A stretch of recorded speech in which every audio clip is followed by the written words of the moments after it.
Hey So Carbers, Ashling here from Ash Cooks So Carb. This week I'm focusing on snacks that you can have because for me personally, I work at a big office and people are constantly like eating around me. Cupcakes, muffins, little breakfast biscuits, breakfast bars, all that sort of stuff. And even though I'm not particularly hungry, I still get like cravings because I think, oh, I'd love one of those. So I've found a few snacks that are so carb perfect and they're super easy to make. Literally, you're just going to put everything in the oven. All you need really is to get some spices and a big bowl. And the first one is chili chickpeas. They're really crunchy. They are like, you can have them as spicy as you want them, and they're kind of like an alternative to maybe, you know, salted nuts or like crisps even. And then the second one is going to be kale chips. I know you can go into any store and buy your own kale chips, but I thought if you can make your own, you know exactly what's going into it, and then, you know, they're there, you can have them. So yeah, all the ingredients and the recipes are below. So let's get started. So these are the ingredients you need for my first snack.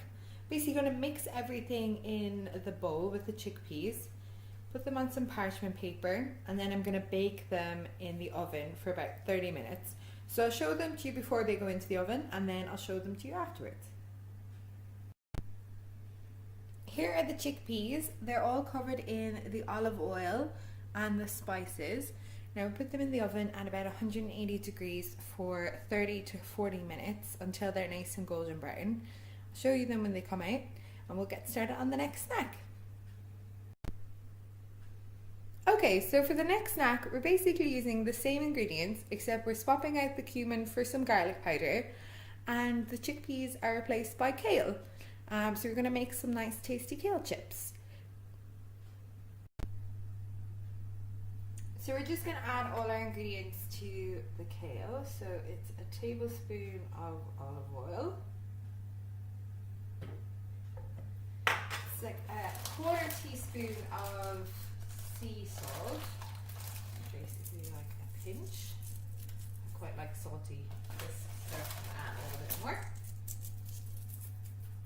And then it says we're going to have about half a teaspoon of garlic powder. In there.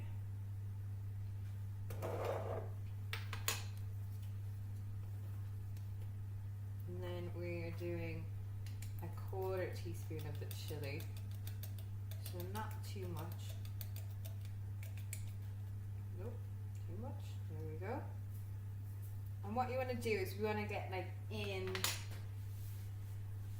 with the kale and massage all the ingredients. So you want to make sure that all the leaves are covered in the oil, covered in the garlic. Escape.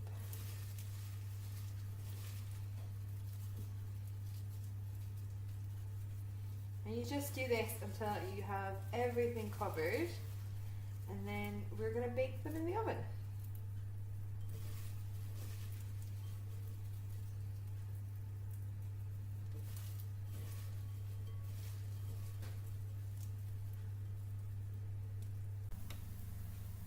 And here we have the finished product. They're really crispy and crunchy, and they taste really good. So give it a go. Just also so you know, these last for about 3 days. If you put them into like a mason jar or like a sealed Tupperware box, they'll stay crisp for about 3 days. So it's a really handy snack to have around. Just pick up a few of these and munch away to your heart's desire. So here's all the kale before it goes into the oven. It usually says to turn it over like 10 minutes into the cooking because it only takes like 20 minutes. But the pieces I'm using are quite small. I'm going to check it after 10 minutes and see if there's a few pieces I need to turn around, and then I'll show you what the finished product looks like. So There's always something cooking in Ash Cooks Low Carb Kitchen.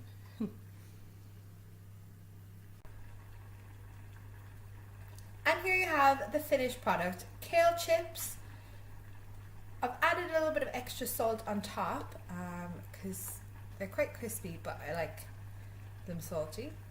And that's it, pretty much done. So there you have it, super easy snacks that you can have. You can bring them in Tupperware, you can put them into the little jars and bring them into work with you, or just have them at the weekend on a Sunday as your snack.